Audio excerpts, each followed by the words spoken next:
from the Next Generation and Global Conservation with Rich and Kush from, I'm going to say this right, North Carolina State University. And with that, I'm going to pass it to them so I don't eat into their time. Thanks, guys. Thank you. Let me share screen here. All right. So, first of all, thank you to the Wildlife Viewing and Nature Tourism Group for this invitation. I had a great time last year in Duck, North Carolina, talking about this growth of wildlife watching and how we were going to reconcile this with a system kind of built around hunting and fishing, these consumptive ways to engage with the outdoors. And so that was really inspiring.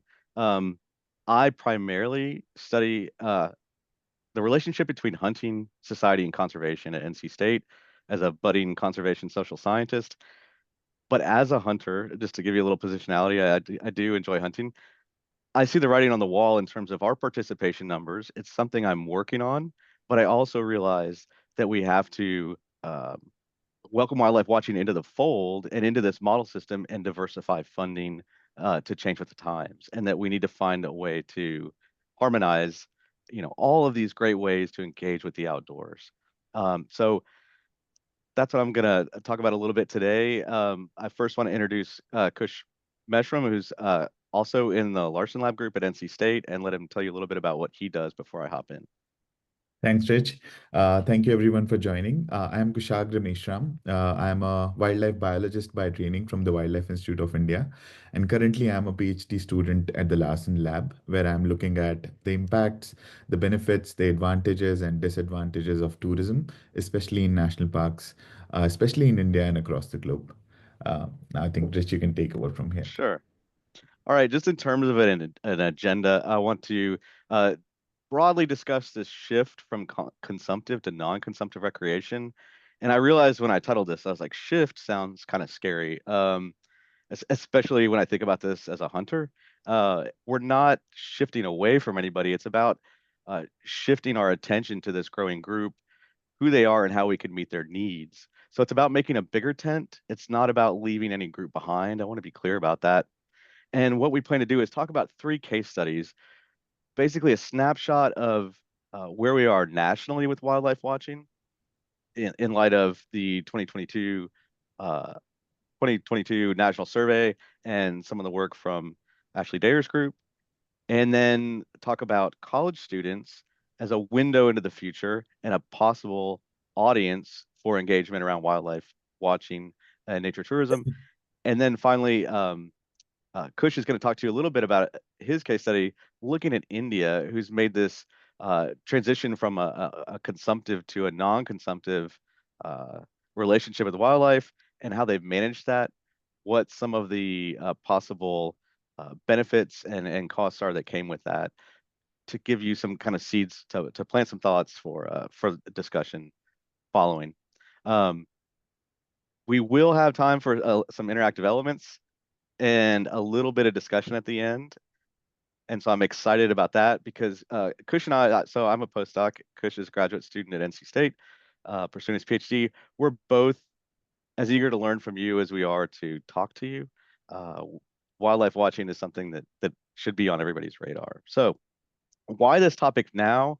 Um, Historically, hunting and fishing has dominated the scene in terms of revenue generation and who we cater to in terms of agency work, resource allocation, and things of that nature. But wildlife watching, as you all know, is on the rise. And so we need to figure out, how do we adapt? And practitioners, in particular, are facing this shift in terms of their user base and the needs, and questions about how they're going to be met and what challenges they'll face. And so this comes with bright spots and bumps, right? We have new opportunities for funding possibly, but we also face new challenges. How do you create those revenue streams? How do you change behavior around willingness to fund and expectations around who should fund and who plays a role in conservation? We have a lot of traditions to counter. We also have the opportunity for new audiences with wildlife watching. It's a very diverse group, but it also comes with diverse needs. So how do we meet them? And then there's also opportunities for collaboration. We have a lot of infrastructure built around consumptive recreation, around hunting and angling. Can some of that have overlap with wildlife watching? Is there a place to share resources? There probably is, but that will also bring some contention too. So how do we navigate that? Those are a few of the things that popped into my head as I considered this shift or paying attention to this boom in wildlife watching. This picture on the right hand side is from Brazos Bend State Park. This was my son at their little nature center there, handling a snake with a volunteer, and it just one of the themes that came up at the Seattle meeting, and I've heard a couple times, is that we protect what we love. And seeing people fall in love with nature in different ways, whatever way that is, means they are more likely to protect it. So again, this is about building a bigger tent, not leaving any group out. I want to, before we get started, kind of take the temperature of where everybody is in terms of one, who they serve, and then in the next one, we'll ask about your feelings about this shift. So what you can do is you can either go to mentimeter.com or use this QR code from your phone, and you'll punch in this code. And Kush, if you can drop that code in the chat, I'll switch over to Mentimeter.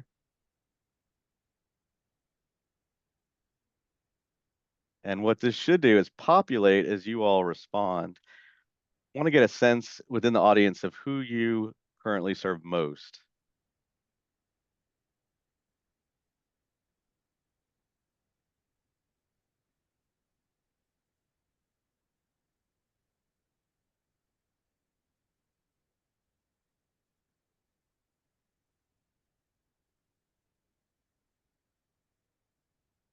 And we might have a little bias in the audience. Let's see. There's an angler.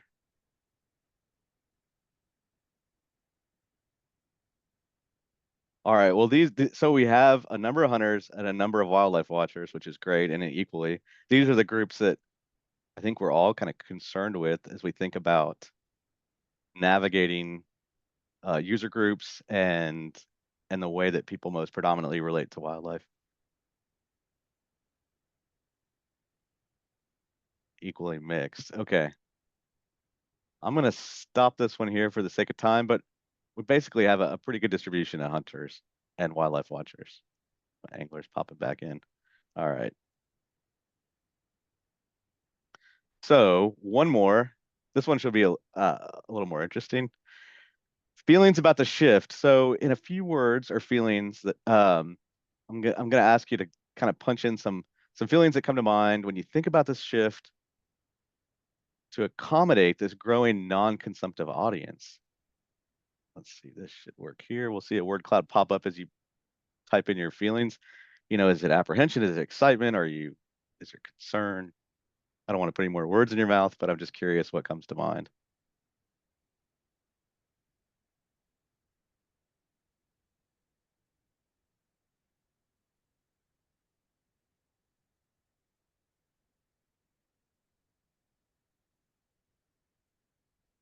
You can use the same code and it should prompt you. There we go.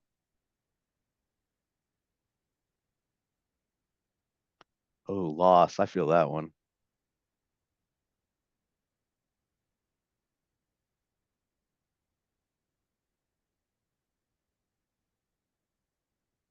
Oh, this is fascinating.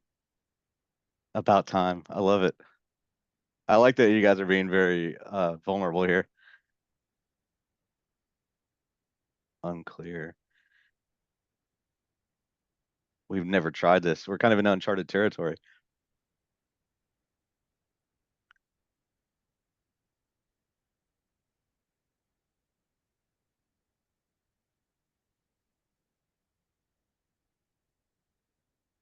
This is okay. So we'll kind of look at this here. We see excitement is the most predominant feeling, hopeful, opportunity, relevancy, right? That's a key word when we think about the relevancy roadmap with the Fish and Wildlife Service. We want to reach new audiences and kind of bring as many people into conservation one way or another that we can. Uphill battle, I see.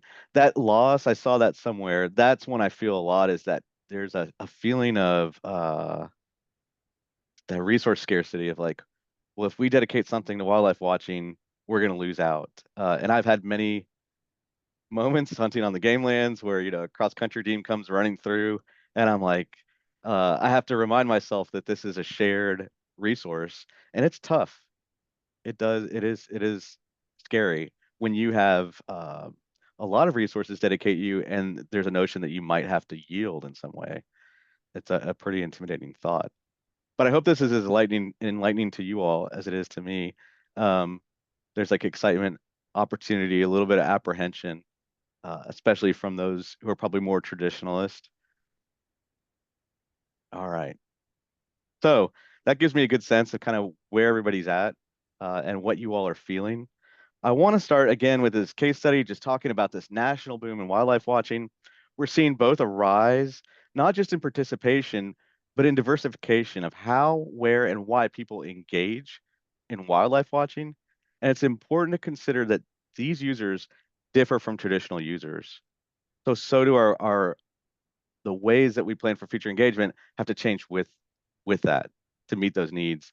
So wildlife watching right now is the most dominant form of wildlife related recreation that we have in the US.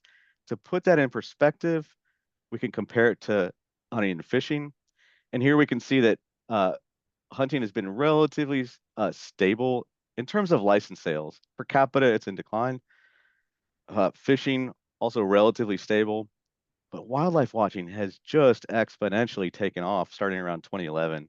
And 1991 is when this data was collected, with wildlife watching being, that is your primary purpose for going out. I learned about this at the last meeting. I thought I was wildlife watching every time I went hunting, but that is not true. So this is your primary purpose, is to watch wildlife. It has just taken off like a rocket, with this group spending 250 billion with a B per year on trips and costs, equipment, things of that nature. Roughly twice what hunting and fishing, the expenditures toward hunting and fishing together. So who are these new wildlife watchers? Many of them are people who watch wildlife around the home. So 147 million are around the home wildlife watchers. And what's particularly interesting is how young this audience is. When you look at who is most likely to participate, 16 to 17-year-olds are the most likely to participate at 64%. So I initially, whenever I learned about wildlife watching, I imagined being back home in Texas, and it's usually older, kind of gray-haired birders in that amazing flyway through Texas. But this is not that. And when we look at away from home wildlife watchers, it's 73 million. This also isn't an older group, it's a much younger group, with the core participant group being between 25 and 34 years old. And the highest participation rate, again, between 16 to 17-year-olds at 38%. So we have this expanding audience with a wide range of ages. It's more diverse than hunting for certain in terms of racial and ethnic backgrounds. When we think about inclusiveness and this relevancy roadmap, it's still predominantly white, I think around just above 70%, and leans a bit male, but just by a little. Again, nothing like hunting. So it's much more inclusive, generally speaking. And this inclusion of younger generations, particularly millennials and Gen Z participants, it speaks to the fact that they're more inclined towards non-consumptive recreation. I even see this with my own children. They have less interest than my generation did. And I mean, obviously, there's a number of factors, but one of the big Yeah, and drivers of well, it's gonna this, go for a while, so one of I these already big, told him not to step away.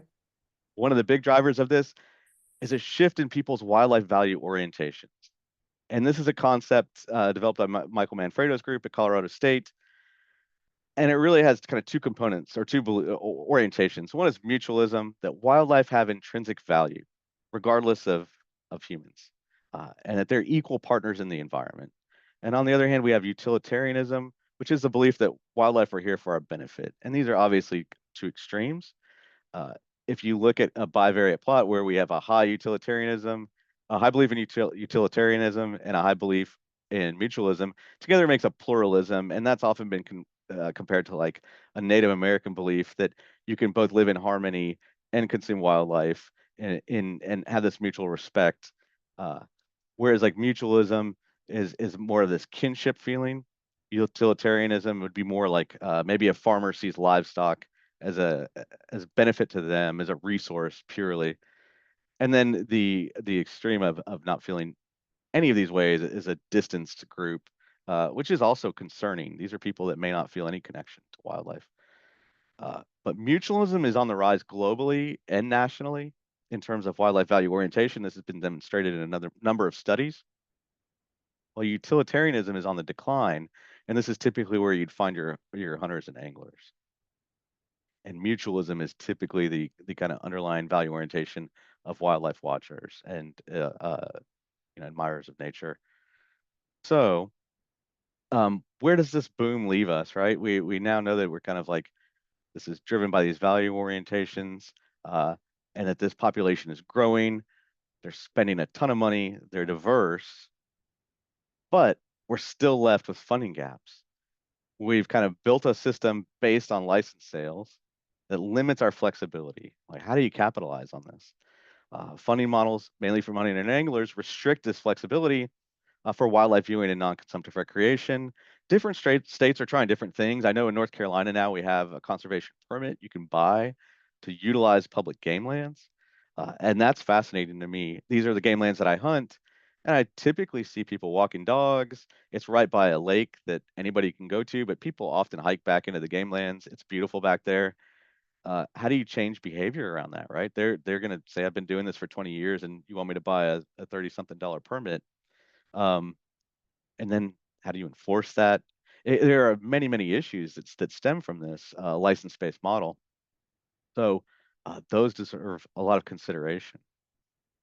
We also know that there's a need for diversified funding streams, that hunting and fishing alone maybe can't bear this burden as the way that people recreate in the outdoors shift, and we need to diversify funding so that just like you diversify your retirement, we need it to depend on many sources so that the loss of one doesn't throw things into chaos.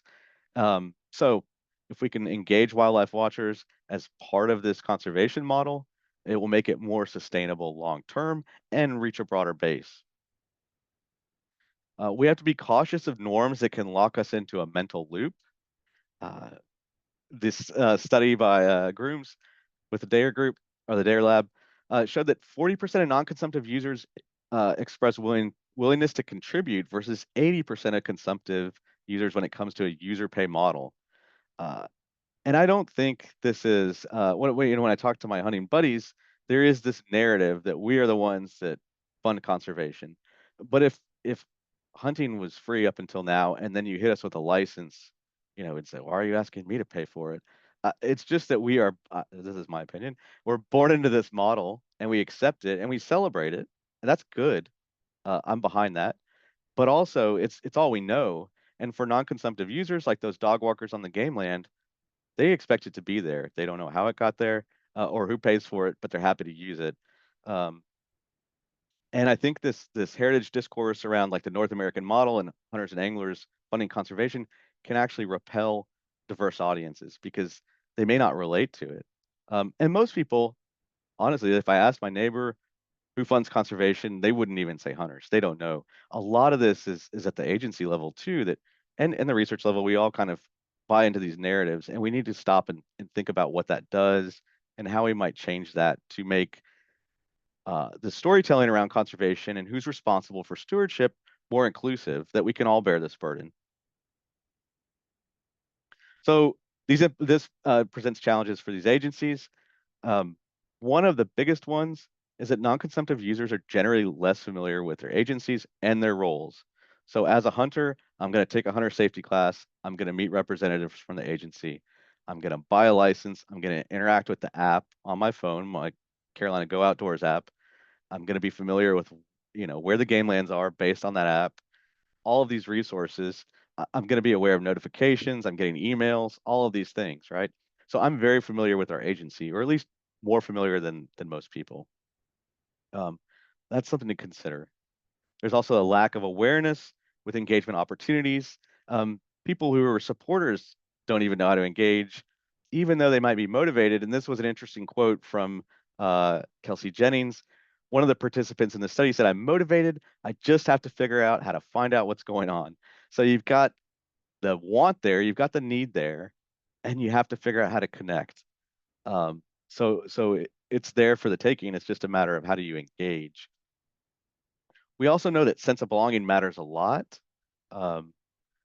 This identifying as a wildlife watcher is a predictor of whether or not you wildlife watch. So it really does matter that you feel a sense of identity around that. And this was demonstrated again by Kelsey Jennings, looking at African American wildlife watchers and other groups and finding that they didn't share this wildlife watching identity, and that actually reduced the likelihood that they would engage or participate in wildlife watching. So we need to figure out how to address that.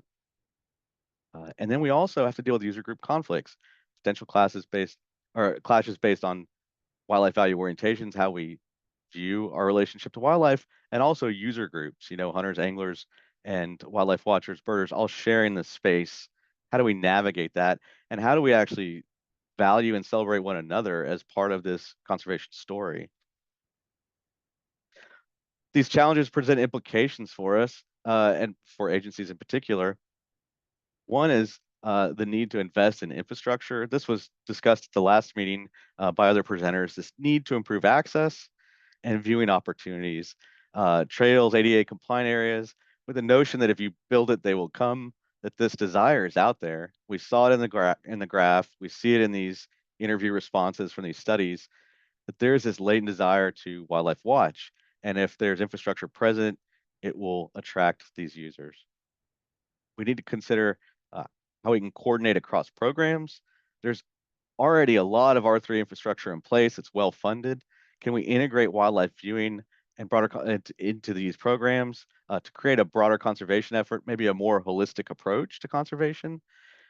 There is a paper by Karen Cooper and others that showed that hunters and birders were 4 to 5 times as likely to contribute to conservation or enhance habitat than non-hunters and non-birders, and those that hunted and were birders were considered super users and outperformed hunters or birders in all those measures.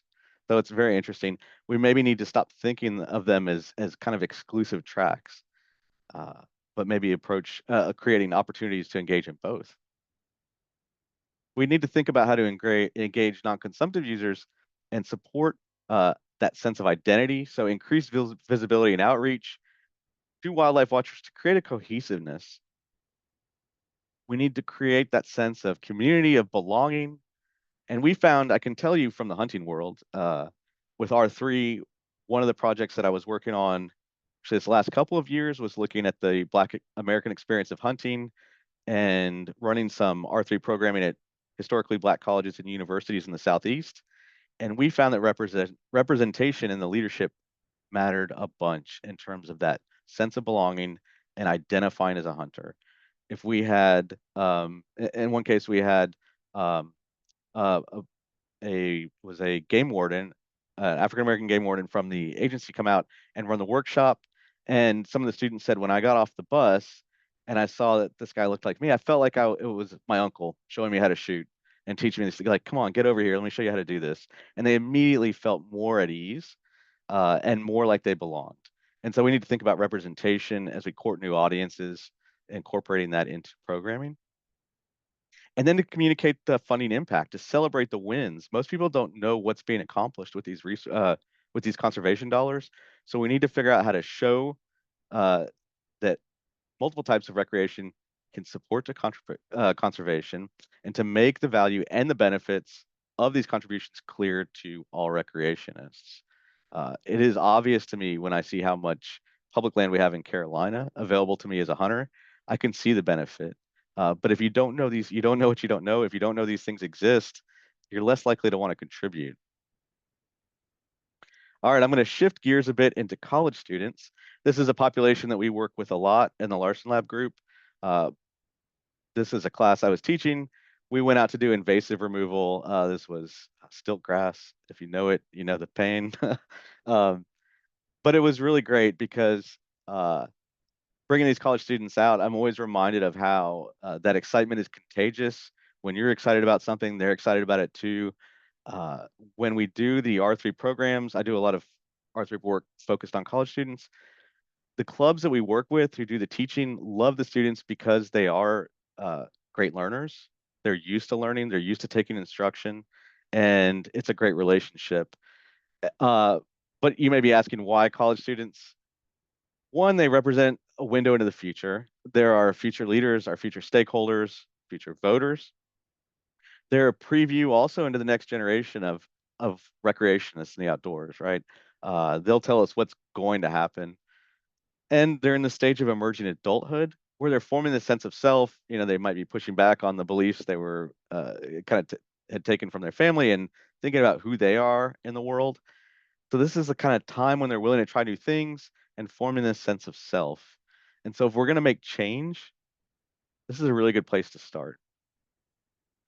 We explored the connections between college students and the outdoors in a multi-state study. Some of you on the call might have been a part of this.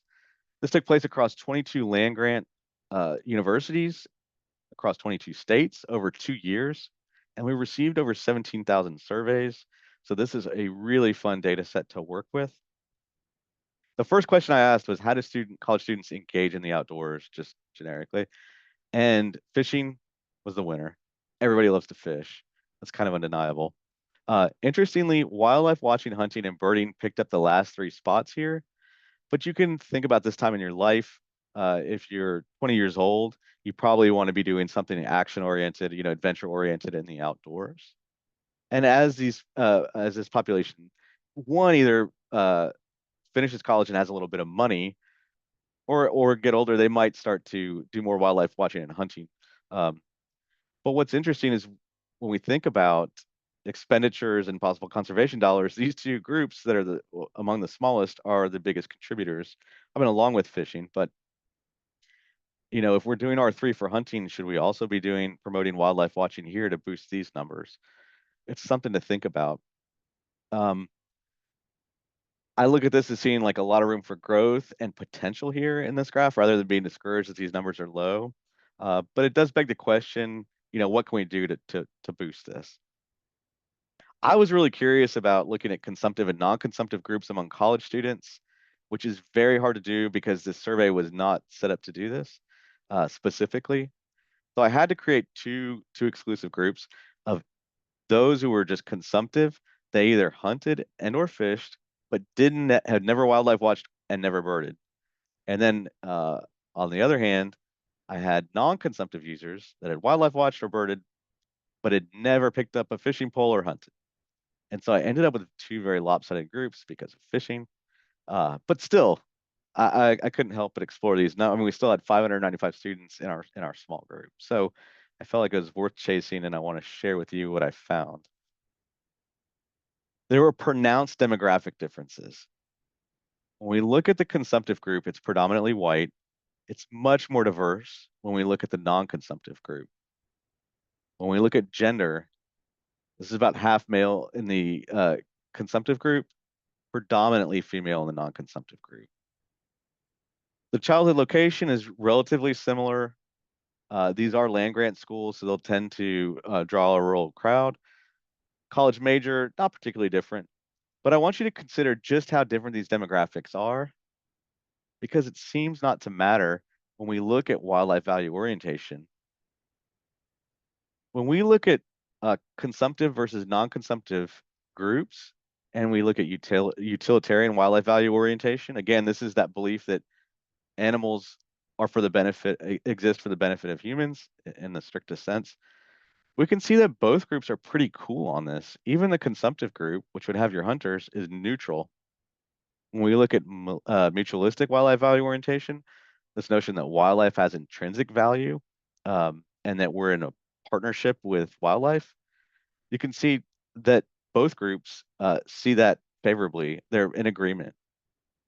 So in terms of wildlife value orientation, we can see on the national scale that it's shifting mutualistic, but everybody is, even the hunters, even these consumptive users, at least within the college student population. So perhaps they're not that different. There's not that much conflict. And when we look at conservation funding preferences among college students, this was a study out of our group in 2021.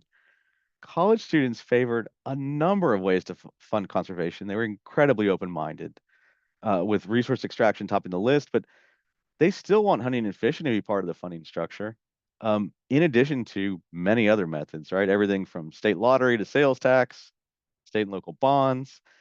The only thing they were cool on was this tax on them, on the backpack tax, And some people saw this as a rebuke of, they don't want to pay their share. And I don't think that's the case. I think they are broke and they realize that this would affect them directly. So of course they didn't want to pay this. But overall, on the balance, college students are very willing to fund conservation in a number of ways. And this is really kind of on the table for us to explore. I got curious, you're like, well, they must be different in the ways that they feel about conservation funding. If we split them out, consumptive, non-consumptive, they don't feel much different. If you look at these profiles, they're pretty much the same. There's some little changes here in like the outdoor rec tax. Both groups still want hunting fees to be a prominent part of conservation funding. As a hunter, I take some comfort in that we're still seen as part of the picture in the future. Oil industry was also part of this, the extractive industry. Lottery, they were excited about all of these. One interesting thing to note is if you add the word tax, you'll see for hunting, it drops below for the consumptive users. Outdoor rec tax here in purple, you can see it drop below for consumptives. Sales tax, it drops a bit for consumptive. It's just a little note that message framing matters. When you add tax onto something, it may change the way that it's received. And it just shows how important, social science and marketing is in communicating and in achieving your goals. But we now have no major difference in wildlife value orientations, a lot of interest in funding conservation in a number of ways, and little difference between consumptive and non-consumptive college students around their funding preferences. So how do we capitalize on this commonality and open-mindedness? Well, we can start with designing college-focused programming that integrates existing campus curricula and uses campus resources. One of the things that occurred to me as I was drafting this is, what if an agency supplied binoculars to the university? The university libraries are checking out high-end equipment all the time to students. I mean, cameras that I could never afford. They could certainly do binoculars. And what if there was a partnership like that where you could use existing infrastructure to engage with college students? And one of the faculty members in our department, Nils Peterson at NC State, he had an experiment where he took students out and he had a control group and one that engaged in wildlife watching on campus and found that there were improvements to mental health among the group that wildlife watched on campus. So there are felt benefits for these students to engage in this too. We can also create awareness of opportunities for engagement and contribution. So maybe you partner with campus newspapers or social media to highlight opportunities and create awareness about ways to contribute to conservation, to again bring people into the fold, make them part of the story, especially this young group that's interested in exploring these new opportunities.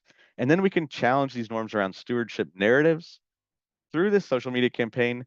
Maybe it's that you challenge the traditional hunter angler narrative and make wildlife watchers feel important. Maybe they don't have the money to do this because they're college students, but you can mobilize, a habitat construction or some other way to contribute and become part of the narrative. And this might matter as much within agencies, right? Like I said, I don't think my neighbors understand who supports conservation dollars or who does. A lot of this comes from the stories we tell ourselves as practitioners, or I'm not a practitioner, but like in this collective group, we have these stories we tell ourselves or tell each other, and we need to kind of think about who they cut out and how we can bring them in and maybe tell a collective story. So circling back, why college students? They represent a group that's open to change. They're open to innovative funding strategies. So a number of funding strategies. Really nothing was off the table except that backpack tax, which they'll probably come around on as they get older and have an income. Their values in terms of wildlife value orientation were very similar, both shifting mutualistic, even among the consumptive users. And this represents an opportunity for engaging and shifting perceptions and these norms around conservation funding and stewardship, that perhaps we can create a narrative that is more inclusive, and that will be the seed for change. Now we're going to go halfway around the world to India, and Kush is going to tell us about some parallels that they've passed through. They've kind of already passed through this transition in an extreme, and what we can learn from that, and what cautionary tales there might be. I'll let you take it away, Kush. Thanks, Rich. Is my screen visible? It is. Okay. Can you go full screen there? Yep. I'll put on slideshow. Yeah. Is it on full screen now? Not yet. Not yet. Okay.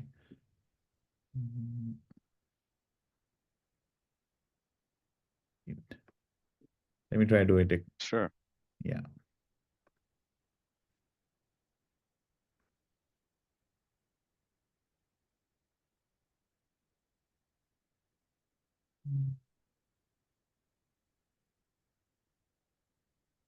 How about now? You're good. Okay, perfect.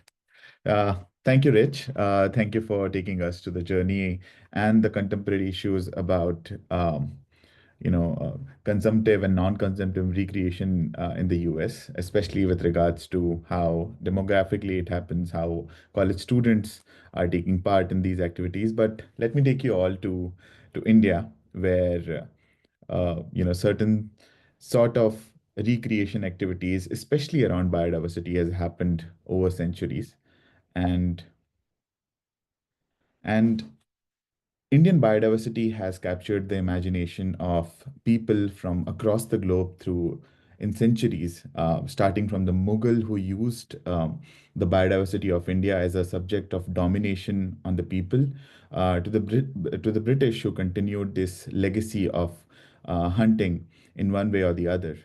But there are phases post-independence when Indian wildlife, non-consumptive recreation has taken a shift, and it is mostly focused on wildlife tourism per se. And it's a different blend of wildlife tourism, which has its own pros and cons. And we will learn more about it through this part of the lecture.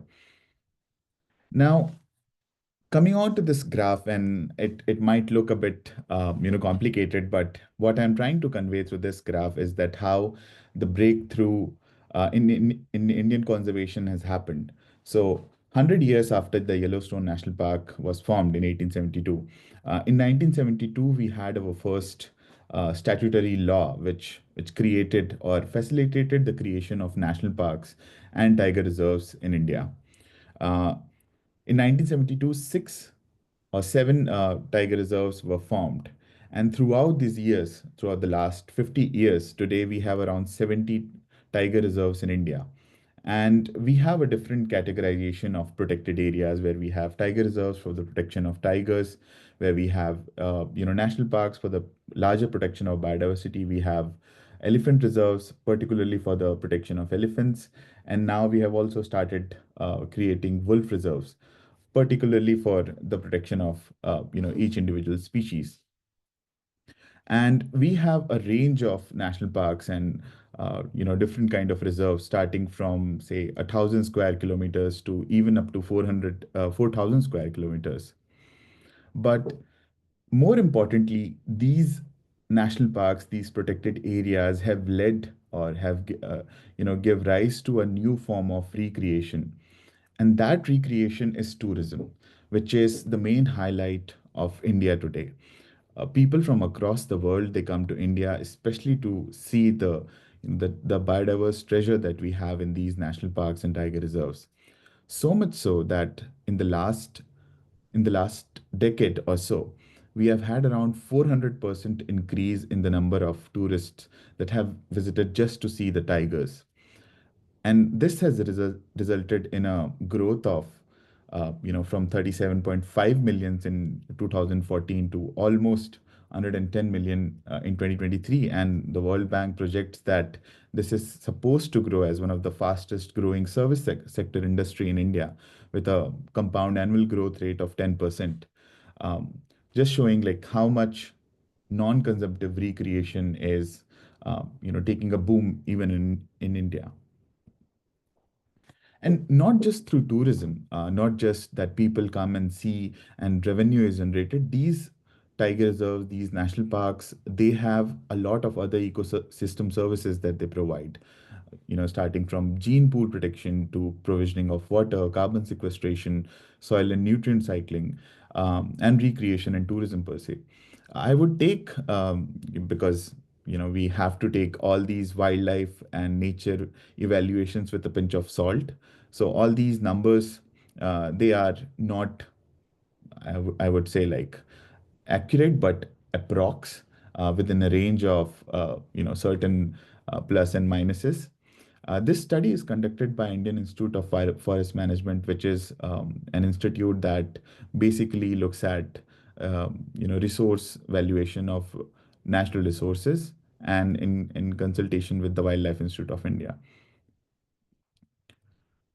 But creation of these many tiger reserves and without any form of hunting, so in India, no form of hunting is allowed. It has led to a population boom of tigers across different states, across different national parks and tiger reserves. And that has its own cons. Um, just to quote like certain numbers, the number of human deaths and the human casualties which has happened in the last 10 years or so, is just, I would say, it is disheartening to see that so much human animal conflict is happening in India. And not just human animal conflict when people are being killed, but also the livestock is being taken by tigers in particular. And not just tigers, we have a huge human elephant conflict issue as well in India. All of this, showing or highlighting different forms of, consumptive slash non-consumptive uh, recreation methods that we need to have. Um, but the takeaways from my part of the slide would be tourism has also led to a lot of positive, things. Say employment generation. All these national parks are created in the middle of forest, and there are certain communities which live around them. And these communities have gotten an opportunity to shift from their forest-based livelihoods to create like more employment generation through tourism. Like they can become tourist guides, they can become nature guides, they can become wildlife watchers. A lot of tourism, in fact, almost all of the tourism in India happens through jeep-based tourism.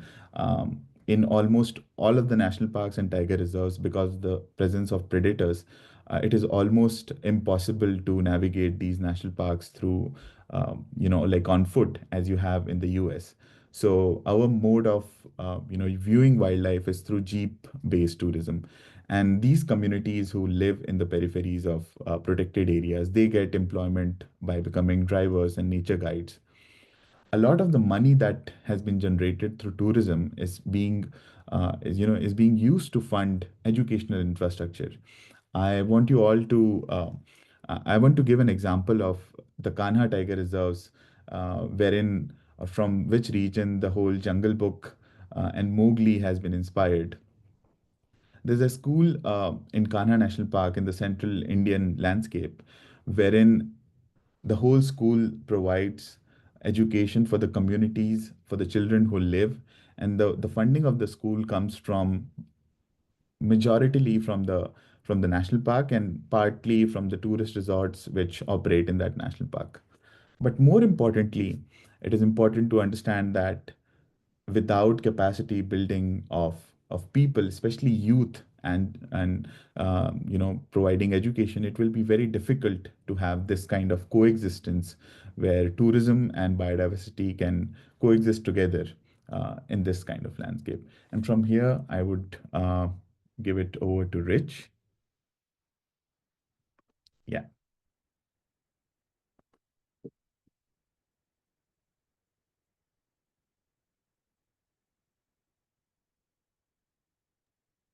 There we go. Unmute myself here. Yeah, thank you, Kush. That's really enlightening and interesting to see almost kind of the opposite of our situation here, where I think a consumptive practice is the mainstay and wildlife watching as a traditionalist, seems like a new thing. India is completely based in this wildlife watching, nature tourism track, and in fact, there's like a lot of support for outdoor enterprise in terms of nature tourism and these uh, jeep trips and things like that, and that this is built, like you said, for uh, in these rural areas, have built jobs, community, um, schools, things like that, and that they've found ways to engage with the community and make the benefits known. Given that, I want to ask you all, based on what you've seen, what you've learned, when we think about reallocating funding for wildlife watchers, which of these would you do first? I'm curious about what you all as an audience think the first move would be. Would it be to invest in organizational capacity to engage with these new audiences? That could be uh, physical infrastructure or personnel. Would it be education, outreach, and awareness? It could be programming, communications, making sure that people understand the opportunities. Oh, sorry. Thank you.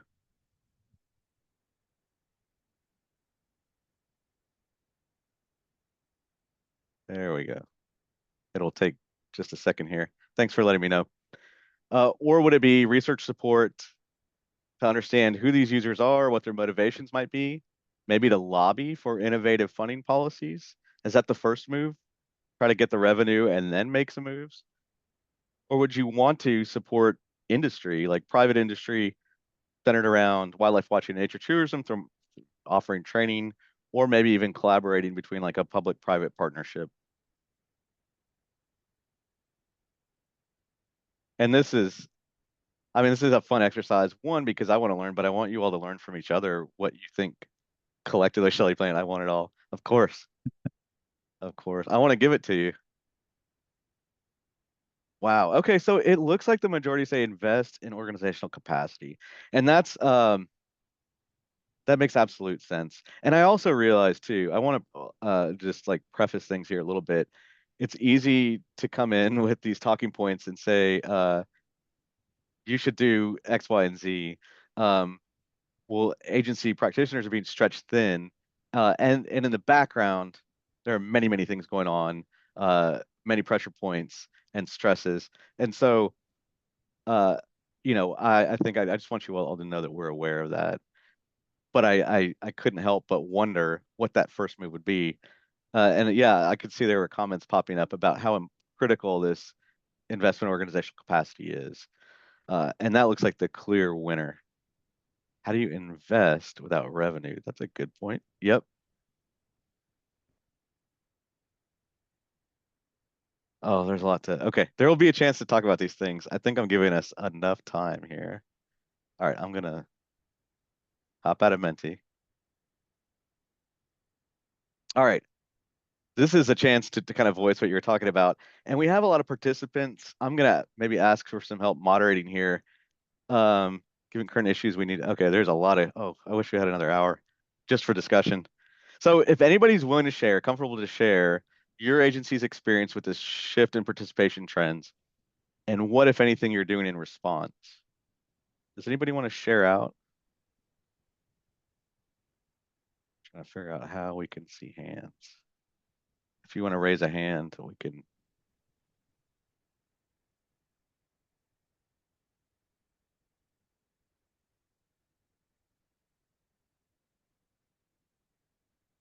Change my view.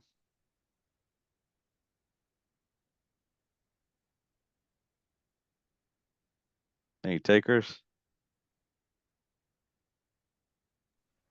How do you raise your hand? Oh, is it? It's down under the react. Oh, sorry.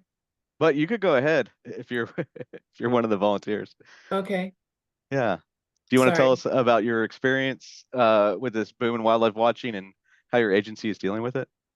So my name is Barbara Steinberg. I'm the outreach coordinator for California Watchable Wildlife. I am an anomaly. I am not an agency. We are a committee made up of resource agencies. And our organization promotes both wildlife and nature tourism along with hunting and fishing on many of the resource agency lands. but the trend for us has been, as you indicated, I mean, there are far more people enjoying wildlife and nature tourism in California or wherever than they are hunting and fishing. And our response to that, of course, is we need the funds because we need funding because we are not a state agency. We get our funds through resource agencies who entered into a memorandum of understanding to provide funding for us. And now, of course, because of what's happening with the federal government, they are no longer able to fund us. And on top of that, our state agency of Fish and Wildlife totally just supports R3 and has no interest in, they say they're doing wildlife and nature tourism, and I've spoken to Shelley about this in the past, but they are not. They're not. So it's Yeah. a very slippery slope for us right now in California because the program, I am the only staff, and at the end of the year, if we lose all of our funding, then the program will probably have to go away. That's interesting, Barbara. And it sounds like this R3 model can be too overly rigid. And I can relate to that experience.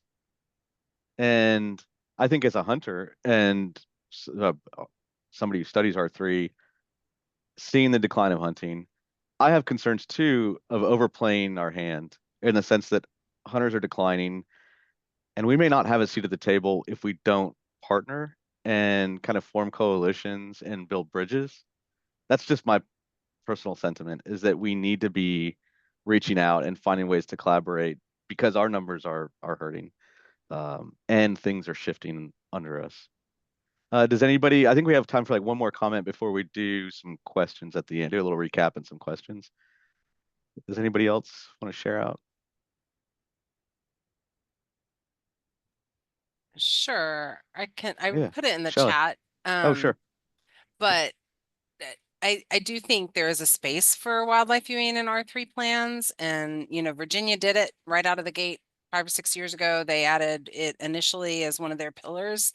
Other states have dabbled in it a little bit, but not been fully on. I think this year there's going to be a shift. I know we're adding an entire new section for wildlife viewing, its own pillar in our R3 plan in Texas. I think Beth, y'all are doing it in Washington. I think there are other states, Arkansas and some others, who are also adding viewing. It doesn't fit the way fishing, hunting, and boating and shooting sports fits in R3. So even just writing the goals and strategies and objectives has been a challenge because it's not apples to apples exactly. But I do think there's space, and I do think that is an effort in taking the first step to this shifting participation trend, acknowledging it in large scale cross-departmental projects and plans, and then maybe hopefully it'll lead to support, lead to funding, lead to some of these other things as it elevates in importance at the agency level. And maybe then we're going to have cross constituent goals together, Yeah. cross constituent strategies that we can work on together. So it's long term, it's not going to happen tomorrow. But I'm seeing the start, at least in my own state. That's encouraging. I just saw a comment pop up saying, maybe the R3 brand is like synonymous with hunting, and perhaps that makes it less inclusive, which is a good point. Especially if you're in that community and you're aware of it. I don't even like, my wife knows what I work on, that I work on. I don't think she could tell you what R3 is. I mean, she knows it's associated with hunting, but I think broadly, I don't know. That'd be a great thing to check in on, is like, does the broader public know what R3 is, and does it have an affiliation or an association that would be less inclusive than rebranding as something else? Definitely worth checking out. All right, for the sake of time, I'm gonna move on to our next slide. All right, just a quick case study recap. In terms of engagement and infrastructure, it's important to increase awareness to integrate wildlife viewing with the broader conservation efforts that Shelley was just talking about. That Virginia's done a great job of incorporating this, and Texas is looking into it. We need to invest in accessible infrastructure for all user groups. This was talked about a lot in North Carolina at the last meeting. And then we need to think about opportunities with the next generation, with college students. They make a great group to start with if you want to innovate. if you want to build inclusive programming and build future support for conservation, I really encourage you to look to your nearby universities. And in terms of global insights, we saw from Kush that harnessing the power of tourism in the case of India increased employment, it fostered development, and maintained harmony with nature because they did it in a very intentional way. So with that, we have time for a few questions. Let me see. I mean, I can stay on beyond the time because the questions are so good. Okay, so questions in the chat. Let's see here. Personalized license plates. That was a topic as in terms of fundraising for wildlife watching. I know that came up at the last meeting. That was new to me. That seems like definitely an avenue, and people really gravitate towards those. I don't. You all know the numbers better than I do on how much of a revenue generator that is.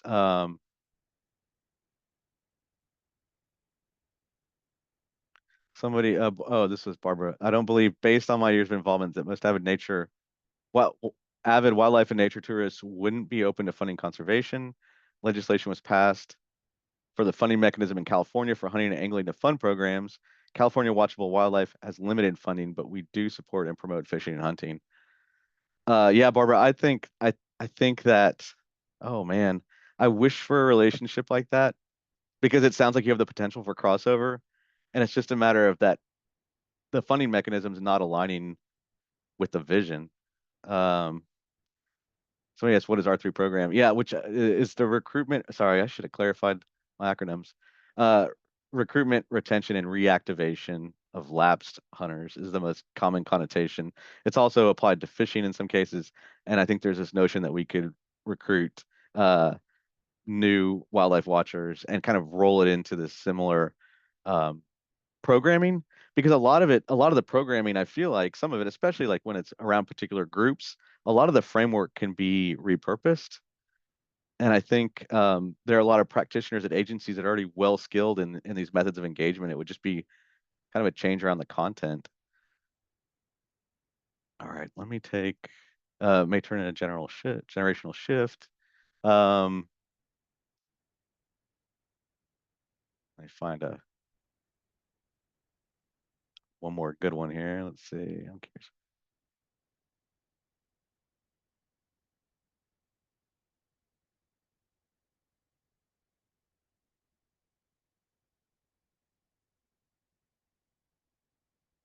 All right. I think I scrolled through. I think we covered almost all of them. Did anybody have a burning question they wanted to ask before we end?